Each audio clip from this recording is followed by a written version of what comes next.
ఆశ్రయ నీవేనా, ప్రయాసపడి సమస్త జనులకు విశ్రాంతినిచ్చే దీవెనా, దుఃఖిత పీడిత నిరాధారులకు ఆశ్రయ నీవేనా, అనుదిన రక్షణ సువార్తనందించు పరమ నివేదనా, అనుదిన రక్షణ సువార్తనందించు పరమ నివేదనా, యేసయ్య దీవెనా, యేసయ్య దీవెనా, యేసయ్య దీవెనా, యేసయ్య దీవెనా.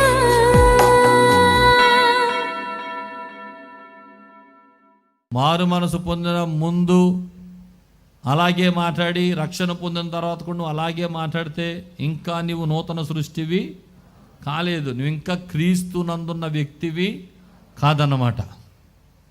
అర్థమవుతుందా?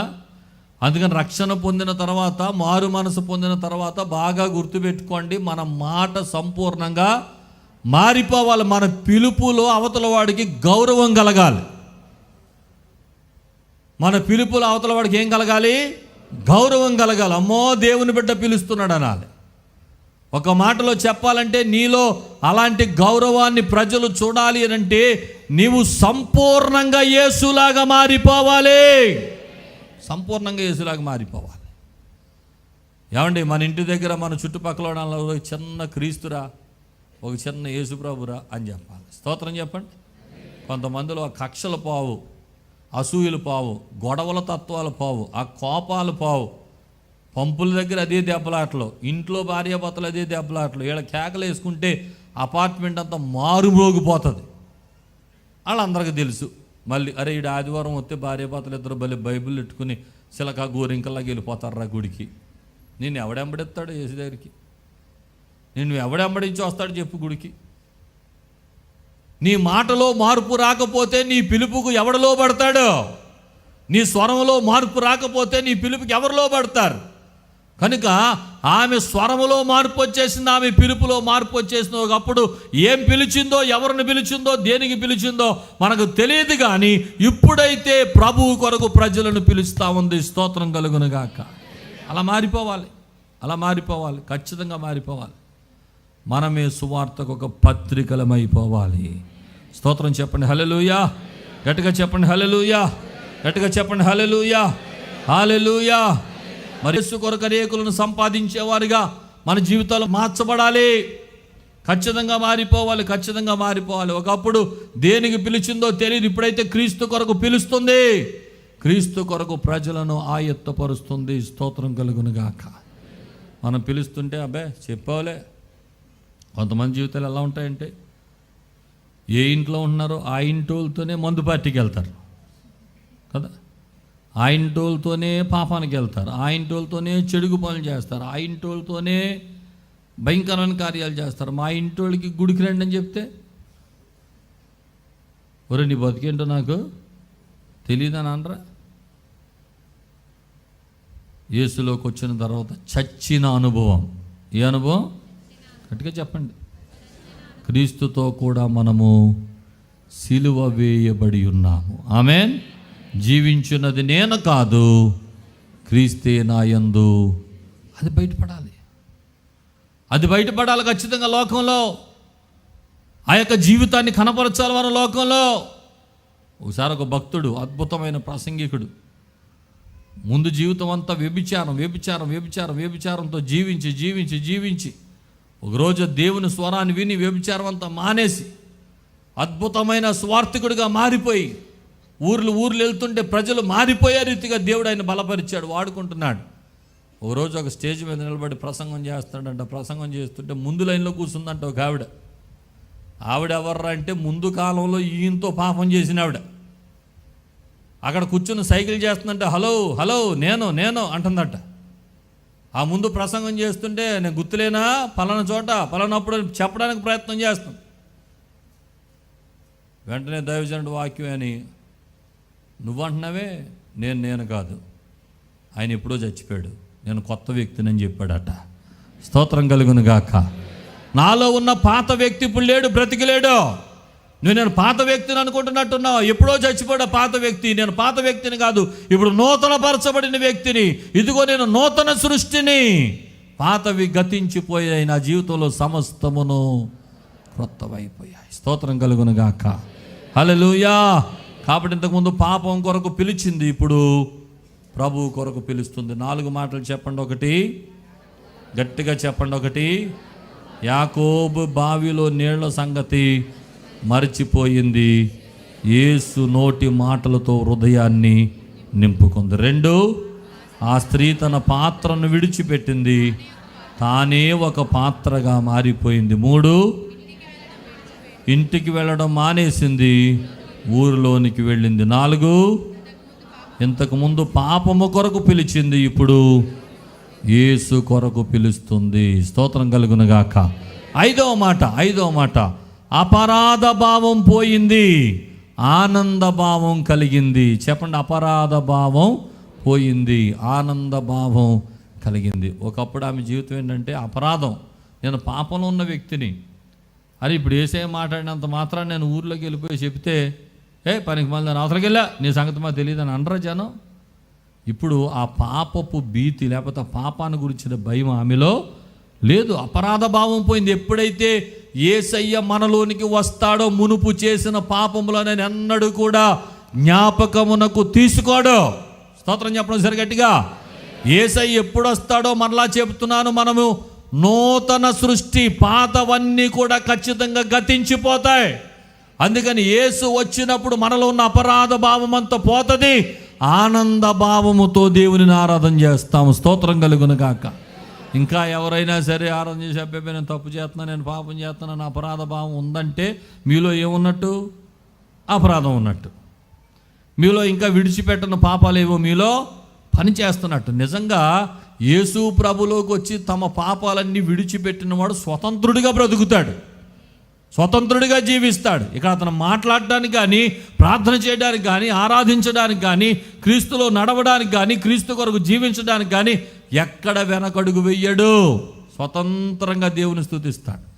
అలా స్తుతించలేకపోతున్నావు, భయం భయంగా ఉన్నావంటే ఇంకా ఏదో పాప బంధకాలు నీలో ఉన్నాయన్నమాట. కొంతమంది తలకాయ పైకెత్తి ముఖంలో ముఖం పెట్టి చూడలేరు. రోడ్డు మీద ఎక్కడో దొరికేస్తారు మాకు. దొరికారంటే ఇంకా ఆదివారం ఆరాధనకు రారు. ఎక్కడో ఏదో కనపడకూడని చేతిలో ఏదో కనపడిపోద్ది మాకు. అమ్మ అయ్యగారు ఈ కోణం కూడా ఉందా అని అనుకుంటాం. వెంటనే తక్షణం ఏం చేస్తాడు ఆయన? ఆదివారం నుండి గుడికి రాడు. ఎందుకని వస్తే మళ్ళీ అయ్యగారు మోకం చూడాలి. ఎందుకు వచ్చిన గొడవ? అపరాధం ఉందంటే ఒక ముఖంలో ముఖం పెట్టి ధైర్యంగా చూడలేము. ఎదట మనిషినే చూడలేకపోతే యేసుని అసలు చూడలేం. ఈమెలో ఇప్పుడు అపరాధ భావం పోయింది.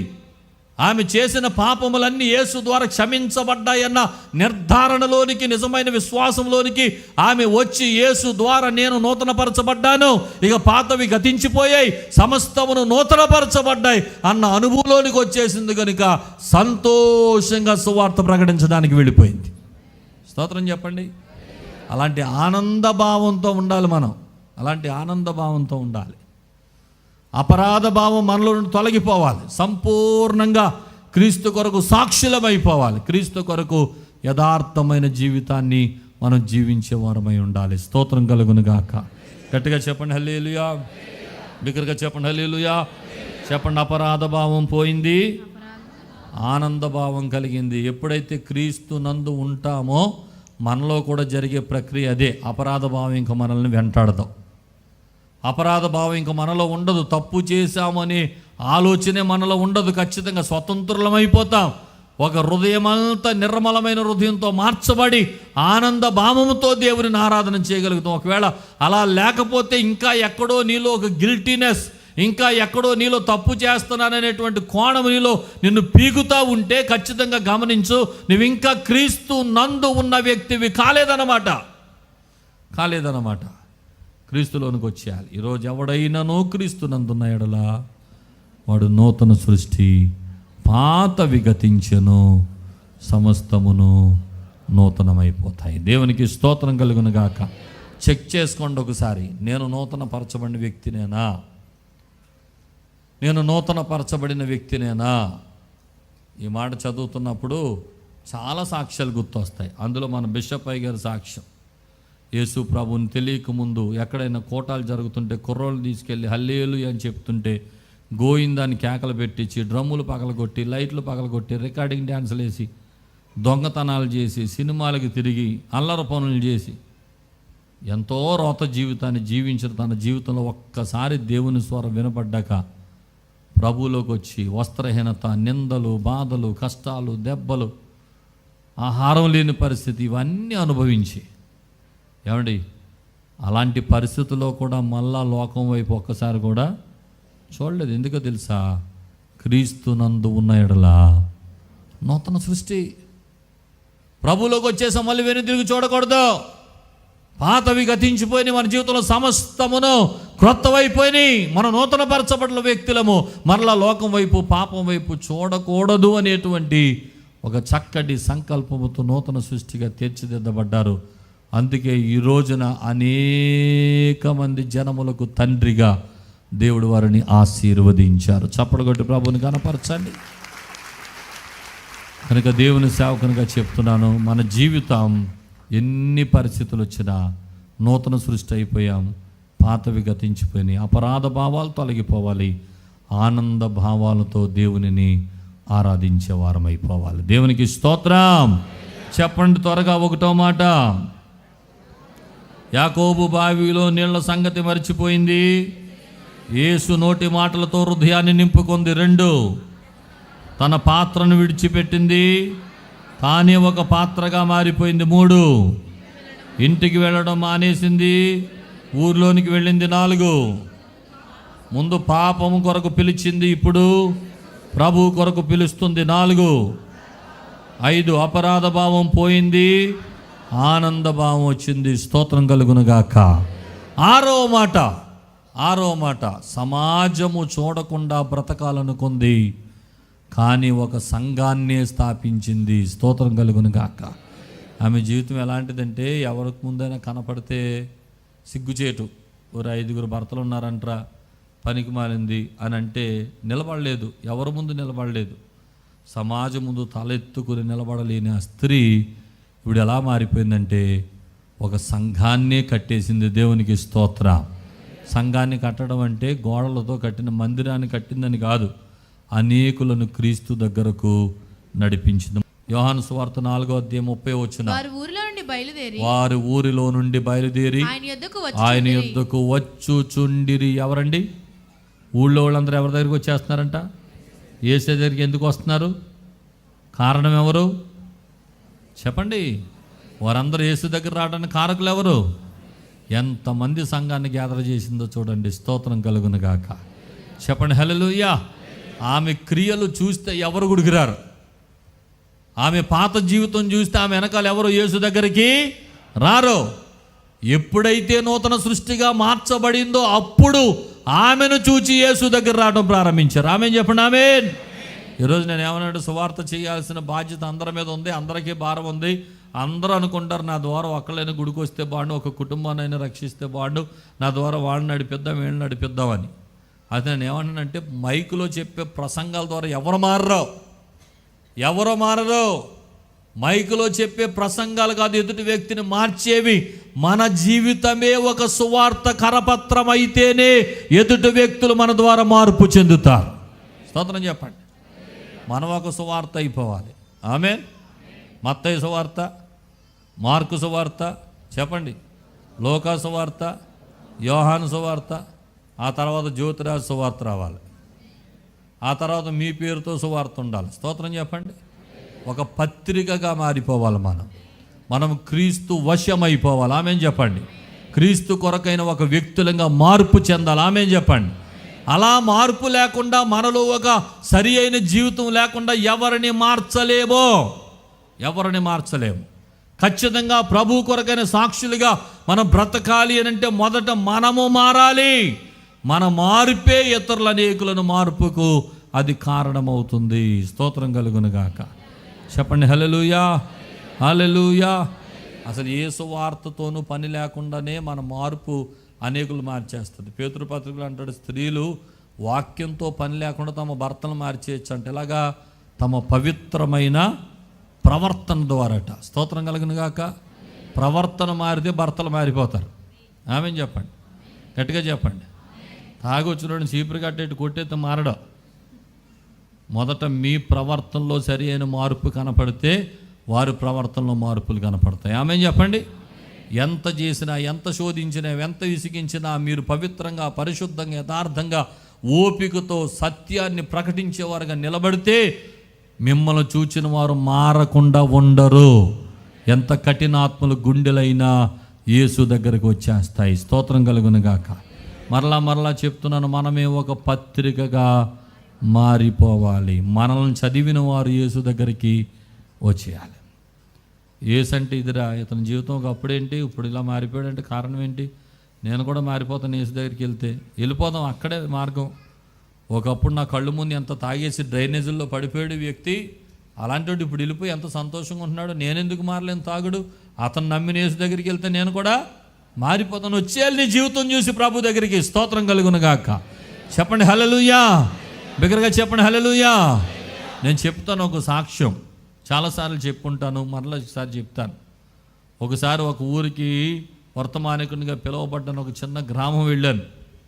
ఉదయకాలం వర్తమానం అయిపోయిన తర్వాత గ్రామ పెద్దలు వచ్చి, అయ్యగారు, మా ఊరంతటిని రక్షించినటువంటి ఒక దైవజనుడు మరణ పడక మీద ఉన్నాడు, చనిపోవటానికి సిద్ధంగా ఉన్నాడు, మీరేమైనా వచ్చి ప్రార్థన చేస్తారో ఒకసారి అని అడిగారు. నాకు ఆ మాట ఆకర్షించింది. ఏ మాట అంటే, మా ఊరంతటిని రక్షించిన వ్యక్తి అనే మాట. మరలా అడిగాను, ఏంటండి మీ ఊరంతటిని ఆయనే రక్షించాడా అని అడిగాను. అవునండి, ఆయనే రక్షించాడండి, ఆయన కొన ప్రాణంతో ఉన్నాడండి, ప్రార్థన చేస్తారండి అన్నాను. అయ్యా, ఊరంతటిని రక్షించినోడికి ప్రార్థన చేసేంత సీన్ నాకు లేదు, కానీ అసలు ఆయన ఎవరో చూడాలని ఆశపడుతున్నాను, వస్తాను నేను ఆయన దగ్గరికి అని చెప్పి మధ్యాహ్నం భోజనం చేసిన తర్వాత తీసుకువెళ్తే ఆయన నోటి మాట లేదు, కంటి చూపు లేదు, కొన ప్రాణంతో మంచం మీద ఉన్నాడు. ఒక 30-40 మంది చుట్టూ కూర్చుని విసురుకాలతో విసురుతున్నారు, పరిచర్య చేస్తున్నారు. ఏంటంటే ఇంత చక్కటి పరిచర్య చేస్తున్నారంటే, ఇప్పుడే కాదండి, ఇది మధ్యాహ్నం బ్యాచ్, ఇది మళ్ళీ సాయంత్రం 40 మంది వస్తారు, రాత్రి 40 మంది రాత్రి అంతా ఉంటారు, మళ్ళీ ఉదయం 40 మంది ఉంటారు. వాళ్ళు షిఫ్ట్లుగా 40-50 మంది ఉండి పరిచర్య చేస్తున్నారు. ఆ దైవజనుడికి ఎంత ప్రేమ చూడండి ఆయన మీద. అడిగా నేను, అయ్యా ఎంత పరిచర్య చేస్తున్నారు, మీ ఊరు మొత్తాన్ని మార్చాడన్నారు, ఏంటి సంగతి, ఈయనలో స్పెషాలిటీ ఏంటి, ఈయనకి ఏమైనా స్వస్థత వరాలు ఉన్నాయా, లేకపోతే ఈయన ఏమైనా మంచి స్పీకరా అని అడిగాను. వాళ్ళు చెప్పిన మాట ఏంటంటే, అయ్యా ఈయనకి స్వస్థత వరాలు ఏమీ లేవండి, ఈయన ఒక అద్భుతమైన స్పీకర్ కూడా కాదండి, ఈయన మాట్లాడితే నత్తి కూడా వస్తుందండి. మరి ఎలా మారారండి? మారిపోయామండి. మా ఊరంతా ఒక దేవతకు సంబంధించిన పేరుతో ప్రతి ఇంటికి ఒక విగ్రహం ఉండేటువంటి కుటుంబం మాది, అలాంటి ఊరు మాది. ఊరు మారిపోయి ఎలా మారారు అంటే, అప్పుడు చెప్పిన సాక్ష్యం, అలాంటి విగ్రహారాధన కలిగిన మొత్తానికి చెందిన ఊరిలో ఈయన ఒక క్రైస్తవ టీచర్గా వచ్చాడట. ఆయన ఆ ఊరికి టీచర్గా వస్తే మొదట ఎవ్వరు ఆయన దగ్గరికి పంపించలేదంటే, పిల్లల్ని క్రైస్తవుల దగ్గరికి మనం పంపించొద్దు ఆయన ఎవరు పంపేవాళ్ళు కాదట. కానీ ఆ టీచర్ చేసే సేవలు ఎలాంటివంటే, నెలాఖరికి జీతం వచ్చే టయానికి ఆ జీతం పట్టుకుని ఊర్లో తిరగటం, ఎవరు పేదోళ్ళు ఉన్నారో, ఎవరు అడుక్కునే వాళ్ళు ఉన్నారో ఆయన జీతం అంతా పేదలకి ఖర్చు పెట్టడం, సేవ చేయటం, ప్రేమ చూపించడం, ఏసే ప్రేమ చూపించడం, నెమ్మదిగా ఒక్కొక్క పని చేస్తూ ఉంటే నెమ్మదిగా కొంచెం వారిలోనికి కొంచెం పాజిటివ్నెస్ వచ్చింది. ఈయన మంచిగానే ఉన్నాడు అని అనిపిస్తూ ఉంది. ఆయన నోటి మాట, ఆయన మాట తీరు, అడుక్కునేవాడిని సైతం యావండి అని పలికరించే సంస్కృతి, ఒక రిక్షా పైన కూడా గౌరవంగా మాట్లాడే సంస్కృతి, అలా ప్రేమతో మాట్లాడుతుంటే, మంచితనంతో మాట్లాడుతుంటే నెమ్మదిగా ఒక్కొక్కరు ఆకర్షించబడి ఒక రోజున పంచాయతీ దగ్గర కూర్చున్న మగవాళ్ళు మాట్లాడుకుంటున్నారట, మనం క్రైస్తవుడు అనే ఉద్దేశంతో స్కూల్కి పంపట్లేదు మన పిల్లల్ని, కానీ ఆయనలో ఏదో మంచితనం కనపడుతుందయ్యా, ఇంతమందికి సహాయం చేస్తున్నాడు కదా, మనం ఎందుకు ప్రక్కన పెట్టాలి అనుకున్నారట. ఆ తదుపరి అనుకున్న వెంటనే స్కూల్కి పిల్లలు పంపటం మొదలుపెట్టారు. ఆ స్కూల్లో పిల్లల అల్లరితనం, వాళ్ళలో ఉండే ఆ లోకానుసారమైన పరిస్థితి అంతటినీ మార్చివేయటం మొదలుపెట్టాడు. ఆయన ప్రేమతో, ఆయన పరిశుద్ధతతో, ఆయన సాత్వికమైన జీవితంతో చిన్నపిల్లలు ఆకర్షించబడుతున్నారు. చాలా మంచిగా అంకులు అని మాస్టర్ అని చాలా చుట్టూ తిరుగుతూ ఉన్నారు. ఆ ప్రేమలు చూసి నెమ్మదిగా పెద్దవారు కూడా వచ్చి ఆయనతో మాట్లాడటం మొదలుపెట్టారు. ఎప్పుడైతే ఆయనతో మాట్లాడుతున్నారు. ఏదో ఒక తెలియని దైవికమైన శాంతి, ఒక సమాధానం ప్రతి ఒక్కరిలో అలుముకుంటూ మొదలుపెట్టింది. అలా నెమ్మదిగా ఒక రోజున ఒక కుటుంబం మాస్టర్ దేవుడే నిజమైన దేవుడని యేసు ప్రభు నమ్ముకున్నారట. 30 సంవత్సరాలకి ఊరు యేసు ప్రభే నిజమైన దేవుడని ఊరంతా యేసయ్య ఊరుగా మారిపోయిందట. స్తోత్రం చెప్పండి, హల్లెలూయా. దేని ద్వారా? ఆయన ప్రసంగాలు చేశాడా? ఆయన స్వస్థత ప్రార్థనలు చేశాడా? ఆయనకి ఏమైనా వరాలు ఉన్నాయా? ఏమీ లేదు. ఒకే ఒక సాక్ష్యం, ఆయనలో ఉన్న మంచితనం, ఆయనలో ఉన్న ప్రేమ, ఆయనలో ఉన్నటువంటి పరిశుద్ధత, ఆయనలో ఉన్న నీతి, ఆయనలో ఉన్న సాత్వికం, ఆయనలో ఉన్న తగ్గింపు మనసు ఒక ఊరంతటిని కూడా దేవుని మందిరంగా మార్చేసింది. ఊరంతా కూడా రక్షించబడిన ఊరిగా మారిపోయింది. స్తోత్రం కలుగును గాక. ఈమె సమాజాన్ని చూడకుండా బ్రతకాలనుకుంది, కానీ ఈమె ఒక సంఘాన్ని స్థాపించినట్లుగా, అనేకులు రక్షించినట్లుగా, ఏ రీతిగా తన నూతన సృష్టిగా మారిపోయిందో ఈరోజు మరలా చెప్తున్నాను. మన ప్రవర్తన మన చుట్టూ ఉన్న వారిని యేసు దగ్గరకు నడిపించేస్తుంది. ఆమేన్. మన ప్రవర్తన సరి లేకుండా ఒక్క ఆత్మను కూడా ప్రభు దగ్గరికి మనం నడిపించలేం.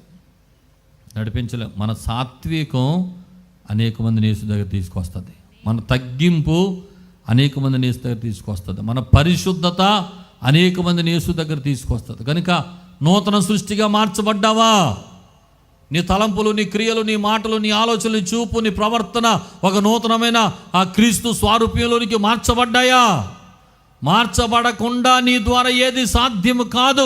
నీవు క్రీస్తు కొరకు ఒక సాక్షిగా బ్రతకలేవు అనే సంగతి దేవుని సేవకునిగా జ్ఞాపకం చేస్తున్నాను. ఇక 7వ మాట చెప్పి నేను ముగిస్తాను. 6 మాటలు చెప్పండి. 1, యాకోబు బావిలో నీళ్ల సంగతి మర్చిపోయింది, యేసు నోటి మాటలతో హృదయాన్ని నింపుకుంది. 2, తన పాత్రను విడిచిపెట్టింది, ఆమె పాత్రగా మారిపోయింది. 3, ఇంటికి వెళ్ళడం మానేసింది, ఊర్లోనికి వెళ్ళింది. 4, అంతకుముందు పాపం కొరకు పిలిచింది, ఇప్పుడు యేసయ్య కొరకు పిలుస్తుంది. 5, అపరాధ భావం పోయింది, ఆనంద భావం కలిగింది. 6, సమాజము చూడకుండా బ్రతకాలనుకుంది, కానీ ఒక సంఘాన్ని కట్టేసింది. ఆమేన్. 7వ మాట, తాను తగ్గించబడిపోయింది, యేసును హెచ్చించింది. చెప్పండి, తాను తగ్గించబడిపోయింది, యేసును హెచ్చించింది. 4వ అధ్యాయం 41, 42 వచనాలు చదువుదాం. చివరి మాటలు. ఆయన మాటలు వినినందున ఇంకను అనేకులు నమ్మి ఆ స్త్రీని చూచి ఇక మీదట నీవు చెప్పిన మాటను బట్టి కాక మా మట్టుకు మేము విని ఈయన నిజముగా లోకరక్షకుడిని తెలుసుకుని నమ్ముచున్నామనేది. స్తోత్రం కలుగును గాక. ఇంతకుముందు ఎవరిని బట్టి ప్రభు దగ్గరికి వచ్చారు వాళ్ళు? చెప్పండి.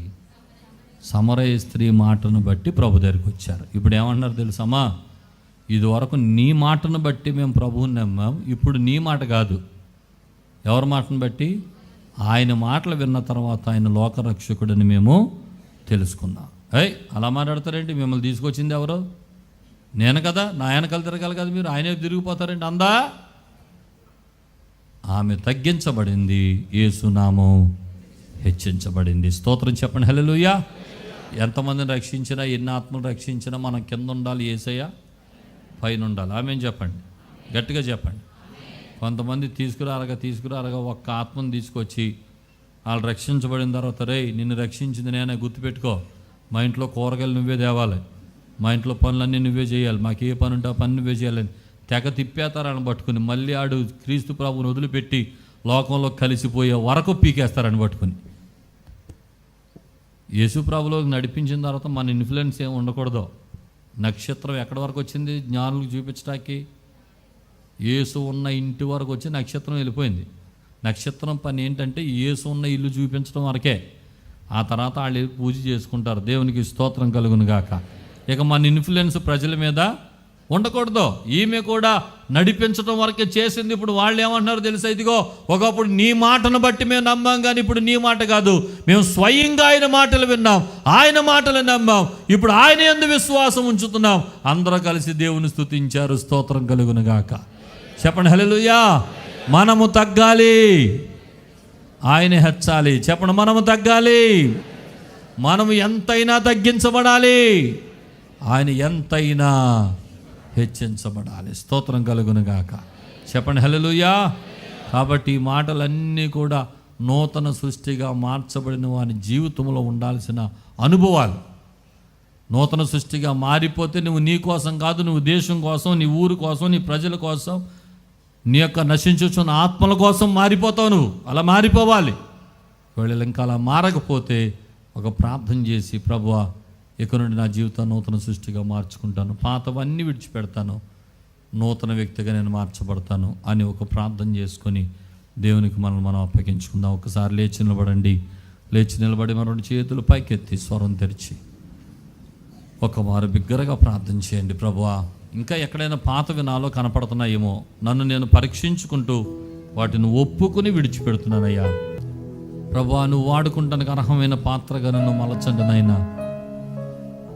యజమానుడు వాడుకొనుటకు అర్హమైన పాత్రగా ఉండుటకు, యజమానుడు వాడుకొనుటకు అర్హమైన పాత్రగా ఉండుటకు, జీవితాంతం పోరాడు అలసిపో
నువ్వు వాడుకుంటా గాఢమైన పాత్రగా నేను జీవించడానికి నన్ను బలపరచండి అని అందరూ చేతులు పైకెత్తి స్వరాలు తెరిచి బిగ్గరగా స్తోత్రం చెప్పండి. హల్లెలూయా. చేతులెత్తి హృదయపూర్వకంగా దేవుని స్తుతించండి.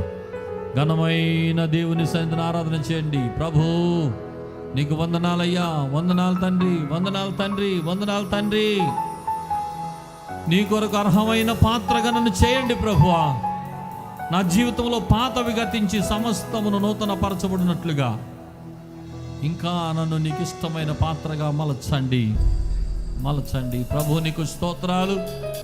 ఎవడైనా నువ్వు క్రీస్తునందున్న ఎడల నూతన సృష్టి, పాతవి గతించను నూతనమాయిరని ఈ మాటలు సెలవిస్తున్న రీతిగా ఒకప్పుడు మేము ఏమైనా అయి ఉండొచ్చు, కానీ నీలోనికి వచ్చిన తర్వాత మేము ఎలా ఉండాలో మాతో మాట్లాడినందుకొరకు నీకు స్తోత్రాలు. ఒకవేళ ఇంకా మేము పాత వారిగానే, పాత బ్రతుకులోనే, పాత జీవితంతోనే ఉంటూ నిన్ను ఆరాధిస్తున్నామేమో, దయచేసి మమ్మల్ని క్షమించండి. నీకు ఇష్టమైన పాత్రగా మమ్మల్ని చేయమని ప్రార్థన చేస్తున్నాను. నీ కొరకు సాక్షులుగా నిలవబెట్టుకోండి నాయన. సమరయ స్త్రీ జీవితంలో మార్పు ఏ రీతిగా కనపడిందో మా బ్రతుకులలో కూడా ఒక నూతన మార్పును దయచేయండి. నీ ఆత్మచేత మమ్మల్ని బలపరిచి నడిపించండి. మీరే మహిమను పొందండి. యేసు దివ్యనామమున వేడి ప్రార్థిస్తున్నాము మా పరమ తండ్రి. ఆమేన్. గట్టిగా చెప్పండి ఆమేన్, ఆమేన్, ఆమేన్, ఆమేన్. మా చిరునామా పాస్టర్ ఎం జ్యోతిరాజు, శాంతినగర్, ఏలూరు 534007, పశ్చిమ గోదావరి జిల్లా, Andhra Pradesh. Our address pastor M Jyothiraju, Shantinagar, Eluru 534007, west Godavari district, Andhra Pradesh. మా ఫోన్ నంబర్లు 8008